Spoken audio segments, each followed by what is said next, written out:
Greetings, ladies and gents, and welcome to Sonic Adventure 2 Battle. Nice on, wallpaper for on, your on, PS3. on PlayStation 3, thank you. Sonic Adventure 2. It was a simpler time when people thought Yeah. Sonic was good. People thought this game was good. No, people still knew Sonic was trash back then. You're being a bit too optimistic, Slandy. Or maybe I am, which is funny because I honestly can't really say I have too favorable opinion of this game, but we'll save that for later. It's Sonic Adventure 2 Battle, everybody. Everyone knows this game. Everyone either loves or hates this game, or don't care about the game at all. So, or both. Or both. All right, so the way I'm going to work this game is instead of just doing the hero and dark side separately, I'm just going to pretty much combine both stories into one. So we'll basically be going through the levels as the story goes. Ah, okay. And I assume so this is the beginning of the dark side story? Yeah, this is the beginning of the dark side story with our first playable character, Eggman. Okay, So, I want to say that, like, the beginning of the dark side story is probably my least favorite opening in a Sonic game ever. Okay, well, you want to elaborate on that? Like, why do you say Because so? of the fact that it doesn't play like a Sonic game. Okay, so you're going into the whole thing with the Sonic Adventure series where they're deviating from traditional, like, hop to hop, start to finish platformers, right? Yeah. And honestly, like, at least I got to agree with you because Sonic Adventure 1 kind of did it to an extent with Big the Cat and Omega, but to the very least... And even Knuckles, to an extent. To an extent, but at the very least with Knuckles and Omega, they were still platforming within the stages, and it still felt more like an actual Sonic game. With this, this doesn't feel Sonic to me. Like, how hard is it to get it right? Like, all you gotta do is make one style of gameplay, but different characters that have different variations of that style. But to Sonic Adventure 2's credit, I will say this at the very least. I don't mind the mech level so much with Eggman because, to me, it fits stylistically that Eggman would do something like this. Yeah, well, it's not like he can actually run. Mods of Sonic Adventure 2 would disagree with you, but more on that later. But, for Tails, it's worse. I know we're jumping a gun a bit here. It's only the first part, of course, but with Tails being in a mech, I gotta say, I really dislike that because there was nothing wrong with the way Tails played in Adventure 1. Yeah, and that's the most damning part, because he played fine in Adventure 1. He played probably better than Sonic at some times. Yeah, but like we said, we'll get into that more as we go along the commentary. Yeah.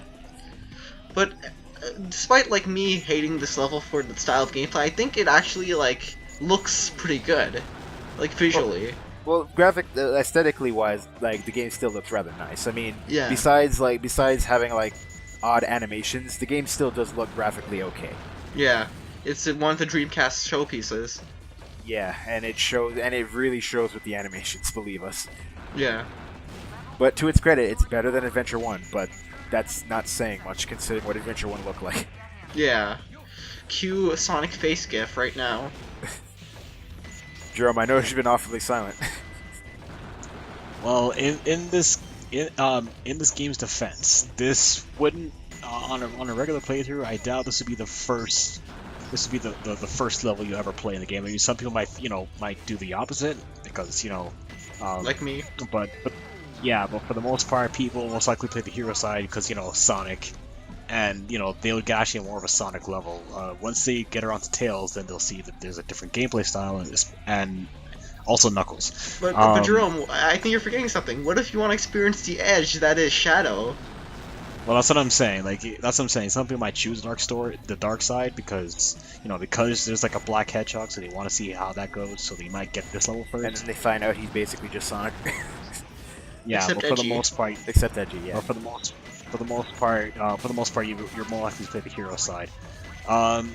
In terms of the gameplay, I don't mind them. To be honest, I do understand there's some control issues with the game, with some of the characters. I only get that on a level basis. On a level to level basis. In my opinion, it's not even so much the control I have an issue with. It's just, like I said, for Eggman, it makes perfect sense for him to be in a mech. He's Eggman. He would do something like this, where you take his robots and go out on a massive rampage. I get that. That's. I don't have a problem with Eggman. It's just, why subject Tails to a mech when he was perfectly capable of everything Sonic could do and more in Adventure 1? I just don't see the need for the downgrade. Well, honestly, I used to feel that way too. And I know the reason they did it in the first place is just so that they don't have to do too much different gameplay style between each character. But didn't they have like a Tails I- model and like gameplay style completely working? No. Yes, yep. For Eggman, Tails, and Tails, they all have playable models that have them outside of their mechs walking around in the Chow Garden. So yes, they do. I know Sonic Adventure 1, Like, if we want to get into a little bit of trivia about the Sonic, but Huh? Go on. Sorry. To get into a little bit of trivia about Adventure 2, from what I remember reading somewhere in an article, that apparently, like, a lot of characters that were kind of slapped into the game at the last minute, such as Tails, for example, he wasn't meant to be playable at all in the game. But then they felt that would be too odd for him to be playable in the first Sonic Adventure and then just have him completely disregarded. Because he would still be there, like, story-wise in the game. He just wouldn't be a playable character. So they kind of slapped him in at the last moment. And because of that, they couldn't really... I assume they didn't really have time to properly flesh him out. So they kind of just stuck him in the mech along with Eggman just to say they could save time and budget so they wouldn't have to design complete levels, like, based around Tails for speed and such. But honestly, if that was the alternative, I'd rather just not have Tails to be playable. Again, I don't mind the mech shooting at all. Like, to be honest, I usually get more problems out of like levels to levels rather than the gameplay. So honestly, I don't mind Tails being in a mech. I know some people are irked because it's just visually, it's visually like it just bothers people visually because it's not what Tails is about. So I do agree. I want to interrupt you here for a that. moment, Jerome. I just want to say that, what do you call it? Eggman's face over there is priceless. Like, when he was opening that mouth. Oh, yeah, well, the thing with Eggman in this game, he had, like, when his mouth moves, his entire head moves. It's his head is basically like a Diglets head. Pretty much. Yeah, he doesn't really have a neck. Anyway, we get to witness Shadow's true power that he possesses. Yeah, and what he means by that, he means by running around and holding attacking the boss's face. Yeah, I'm Slandy. I think I need to go get a first aid kit. His edge just caught me right now. Hurry up and get that first aid. You don't want to bleed out on that edge. But yeah, this is our first introduction to Shadow the Hedgehog, and the first time ever in the Sonic series, and well, I gotta say this is probably his best incarnation because after this game, it's all downhill. Well, at least in this game, he had a bit of a purpose in doing what he's doing. So he's still edgy as hell, but well, to his credit, he's less edgy in this than he is in other incarnations. Cough, cough, Shadow the Hedgehog. Well, I always got just more like moody emo Hedgehog out of it than like edgy in the later games. That's basically synonymous with edgy. Yeah, until after Shadow the Hedgehog, where he doesn't give a shit about anything anymore. Like, I think the most enjoyable Shadow to me personally is Sonic 06 Shadow, cause like, I was gonna say I completely agree. Cause like he's just not edgy. He just like gets shit done in that game. He does. You know what I always think of him like. He's like Trunks from Dragon Ball Z. He doesn't try to do anything fancy. He just wants to get shit done and over with. Yeah, and like that, I think that's probably the best incarnation. Pretty much. Unfortunately, ever since after that, Shadow was never significant ever again after that. Yeah, Shadow just kind of disappeared. In fact, now that I think about it, a lot of Sonic characters after 06 were not really noticeable at all afterwards. Besides Sonic, Tails, Knuckles, and Amy. Well, that's because they're basically scared off because everyone was making such a big spectacle out of Sonic 06. So seriously, Eggman's face, like his head, when his mouth moves, his entire head morphs. Like, what's wrong with his body? You dare walk away from me? You must die. So now I have to go and say this is probably the best opening level, or one of the best. I agree. As much as I have mixed opinions on this game, I will admit this level is pretty sweet. Yeah, at least the best opening level for 3D Sonic. I do like the opening cutscene before the opening.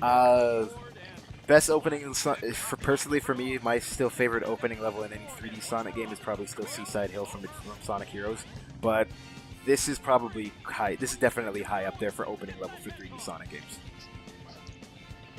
For me, it would go this, then Sonic Color is the first level of that, and then what do you call Seaside Hill. So I just have a question to ask.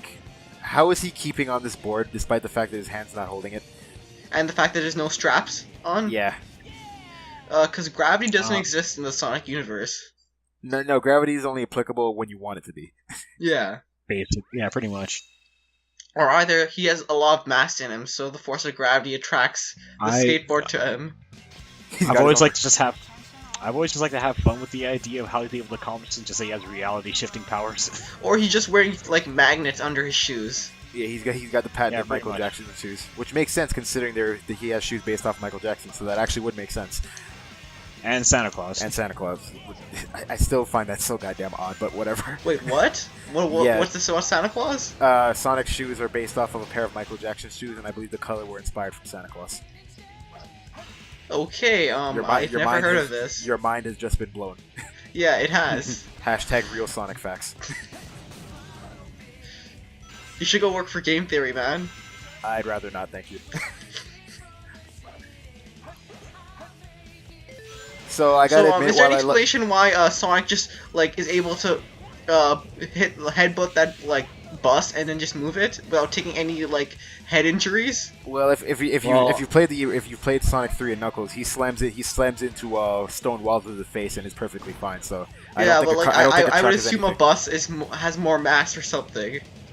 Nah, you can't underestimate the Hedgehog face power. His head's too like hard or something. He solves a lot of his problems by slamming his face into it. So Yeah, pretty much anything Sonic doesn't like, he just slams into it. That's pretty much how he solves most of his problems. And by the way, I gotta say, while I like City Escape as an opening stage, am I the only one here who doesn't really care for the song that much? Yeah, I don't either. I like this. I like the song. I like the song enough, but like I don't think it's that great of a song. Like I don't really think about listening to this song outside of the game. Well, Yeah. I do like playing the classic City Escape. Yeah, but I was gonna bring that up because it's weird. I love the classic City Escape from Sonic Generations, but I don't really like this version of the modern version in Sonic Generations either. Like No, I think like the big thing about City Escape is that it's a very spectacle level. Like the level design is fairly simple to be honest, but it's got a lot of spectacle to it. Yeah, and I think I that's think- what makes it stand out for a lot of people. Yeah, it's just the right balance. And here we have the monster truck who's trying to kill Sonic. Yeah, And may I remind you guys, this is where your taxpayer money is going into. Pretty yeah. much. To build stuff to kill blue hedgehogs Yep. and So destroy it's other people's cars. So it's a perfect representation of the U.S. government. They put in a bunch of money into trying to kill one person and they still fuck it up. And by the way, if you took a quick glance to the right there, we saw a glimpse of Big the Cat. Wait, what? Yeah, if you look closely, Jerome kind of didn't show it off properly because he kind of jumped off the hill, so you didn't really get a chance to see it. But there was a quick glimpse of Big the Cat on the right.